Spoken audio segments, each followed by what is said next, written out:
Jadi belajar ilmu tasawuf itu bukan baca kitab tasawuf saja, mempraktekkan dengan cara beriyadhah, bermujahadah, terjun langsung. Jangan sampai seperti anak-anak santri belajar olahraga namanya renang di kelas setiap hari, gurunya capek ngerjain, nih renang itu ada gaya kupu-kupu, ada gaya dada, ada gaya botol. Satu semester di kelas saja, belum pernah nyemplung kemana, ke kolam. Kira-kira bisa renang apa enggak? Tasawuf itu nyemplung di mana? Di kolam, diasuh oleh coachnya, diasuh oleh pelatihnya. Itulah bertasawuf, mencari, menemukan ulama robbani, mursyid, murabbi ruh, pembimbing rohani. Itu namanya guru ibadah, bukan sebatas guru ilmu, guru qiraah, guru bacaan, guru tauhid, guru ilmu fikih. Guru ibadah itu yang membimbingnya bukan sebatas dengan lisannya semata, tapi guru ibadah disebut mursyid atau murabbi ruh, pembimbing rohani itu dengan ruhnya, dengan kolbunya, membimbing dengan jiwanya, dengan kolbunya, dengan segenap hatinya. Murabbi ruh, pembimbing rohani. Maka Bapak Ibu sekalian, kalau sekolah anak SD, SMP, SMA belajar sama guru ini sepanjang di mana? Di kelas. Pak Guru, saya ingin bertanya. Bu Guru, saya ingin bertanya. Sepanjang di kelas. Betul nggak? Apalagi yang VNS. Kalau belajar di luar bayar lagi. Nggak mau ngajar di luar kelas. Kalau ingin belajar lagi bayar lagi. Namanya bimbel. Guru sekolah hanya ngajar di kelas, murid bisa bertanya sepanjang di kelas. Guru ibadah, pewarisnya Nabi, penggantinya Nabi, disebut mursyid, murabbi ruh, 24 jam. Berapa? Oh, berarti malam bisa-bisa. Maka mursyid, murabbi ruh, guru ibadah membimbingnya 24 jam.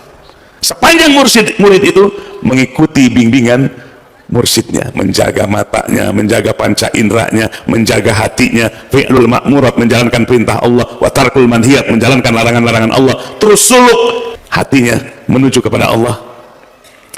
Maka ketika ingin ibadah kita diikhlaskan, ingin zikir kita dihusukkan, atau kita menghadapi problem-problem kehidupan, maka minta tolong, minta bimbingan, minta petunjuk kepada mursyidnya. Itulah ditulis oleh para ulama bab madad namanya. Madad itu bahasa Indonesianya minta tolong, minta bantuan, minta bimbingan. Jadi bimbingan mursyid itu, guru ibadah itu tidak terbatas oleh waktu. Tidak seperti guru sekolah yang hanya membimbing di dalam kelas semata. Walian itu artinya, maknanya adalah wali Allah. Walian itu wali Allah. Makna wali Allah itu bisa dekat dengan Allah atau dibimbing oleh Allah, dilindungi oleh Allah. Kedua, mursyida. Nah, walian itu bukan diangkat oleh manusia. Beda dengan presiden, beda dengan kiai, beda dengan ustadz. Dipilih oleh masyarakatnya, diakui oleh masyarakatnya. Tapi wali itu adalah kekhususan dan kerahasiaan. Allah lah yang berhak mengangkat seseorang jadi walinya. Jadi bukan kasab, bukan usaha manusia, bukan pilihan manusia, tapi pilihan dari Allah, itu wali. Dimana dalam hadis qudsi Rasulullah SAW menyampaikan firman Allah, orang yang bertakarub kepada Allah yang dengan yang fardu, dengan yang sunnah, yang fardu sholat subuh, yang sunnah tahajudnya, nah yang fardu dengan yang sunnah, itulah jalan mendekatkan diri kepada Allah. Hatta uhibbahu, sehingga aku, firman Allah, mencintai orang itu. Jadi kalau Allah mencintainya, itulah wali Allah. Dengan hati yang ikhlas, Allah mencintainya, baru itulah wali Allah. Jadi wali Allah itu yang angkatnya siapa? Allah Subhanahu wa Ta'ala. Terkait dengan pentingnya mursyid ini, secara sederhana saya ingin bertanya, bagaimana cara menemukan mursyid itu sendiri, Ustaz? Ya. Apakah harus ada ijab qabul antara mursyid, antara guru dengan murid, atau cukup dengan seperti ini, Ustaz? Ya. Secara terus terang, misalkan saya ingin menjadikan Ustadz sebagai mursyid, apakah saya harus menemui Ustadz terlebih dahulu untuk menyatakan bahwa Ustadz sebagai mursyid saya, atau cukup dengan mengikuti kajian-kajian Ustadz, ikut hadir di kajian-kajian seperti ini, atau bisa saya dapatkan ilmu-ilmu Ustadz melalui media-media YouTube atau dan yang lain-lain? Terima kasih Ustadz. Ini pertanyaan yang bagus sekali.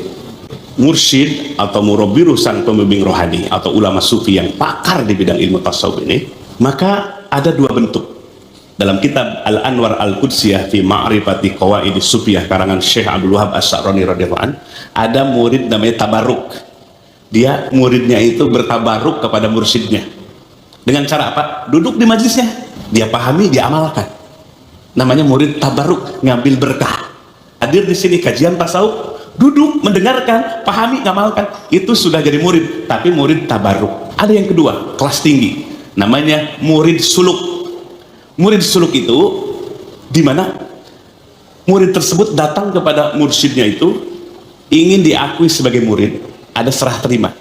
Mursyidnya memberikan talqin dzikir, pengajaran tentang zikir. Terus si murid itu meyakini bahwa mursyidnya itu adalah sebagai pewaris Rasulullah SAW, sebagai sang pembimbing rohani. Nah, ijab kabulnya itu dengan talqin zikir dalam kitab Al-Anwar Al-Qudsiyah. Si mursyid mentalkinkan zikir kalimah la ilaha illallah. Ini diajarkan oleh Nabi, yang diriwayatkan oleh Imam Ahmad, diriwayatkan oleh Imam Al-Bazzar. Nabi mentalkinkan zikir. Nah, yang awam tahu talqin zikir itu kalau ada orang mau meninggal, betul nggak? Hadisnya laqinu mautakum, orang ini mau sakaratil maut. Nabi mengajarkan laqinu mautakum, talkinkan, ajarkan kalimah la ilaha illallah kepada yang akan meninggal dunia. Atau talqin zikir sudah dikubur, lupa ada talqin zikir masih hidup. Hadisnya banyak. Talqin zikir itu Nabi mengajarkan kepada para sahabat talqin zikir dengan dua cara. Pertama, jama'i, berjamaah seperti ini.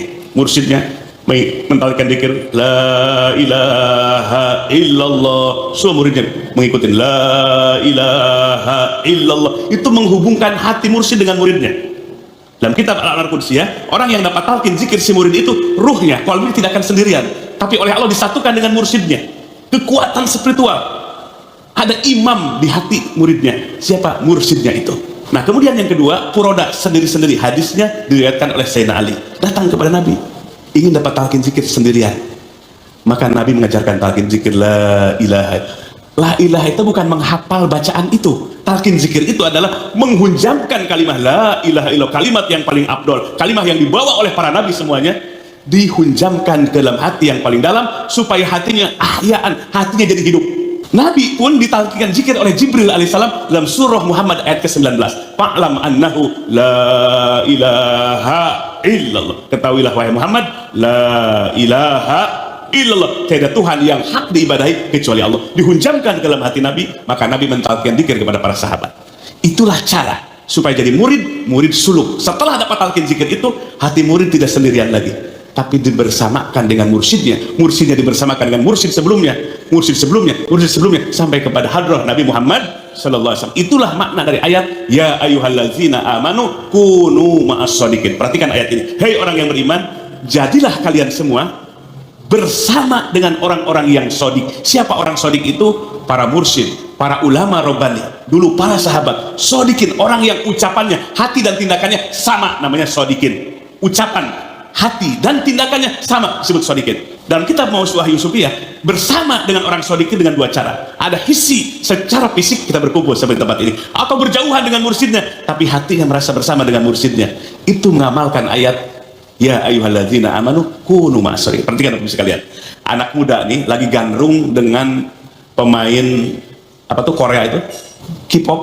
Nah, itu kalau hatinya terpaut dengan apa? Terpaut dengan artis-artis Korea, kira-kira di rumahnya banyak gambar apa enggak? Terus nanti pakaiannya ngikutin apa enggak? Ngikutin apa enggak?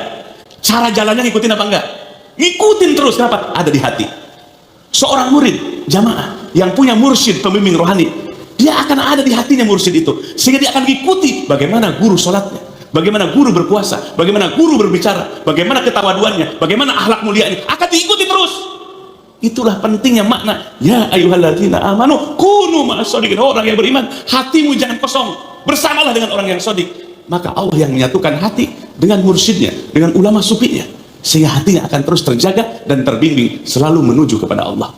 Itulah namanya murid suluk. Jadi lebih hebat lagi kalau murid suluk itu. Jadi bagi para murid, dijumpakan dengan seorang mursyid itu adalah nikmat terbesar dalam hidup ini. Kata Syekh Ibnu Athaillah As-Sakandari dalam Hikam, wa innahum la yusilu ilaihim illa man arada ayusila ilaih. Tidak akan berjumpa dengan wali-wali Allah, dengan mursyid, kecuali orang yang dikehendaki oleh Allah, orang itu akan sampai kepadanya, akan sampai kepada Allah. Jadi tidak akan sampai berjumpa dengan mursyid kecuali orang itu dikehendaki oleh Allah akan sampai kepada Allah.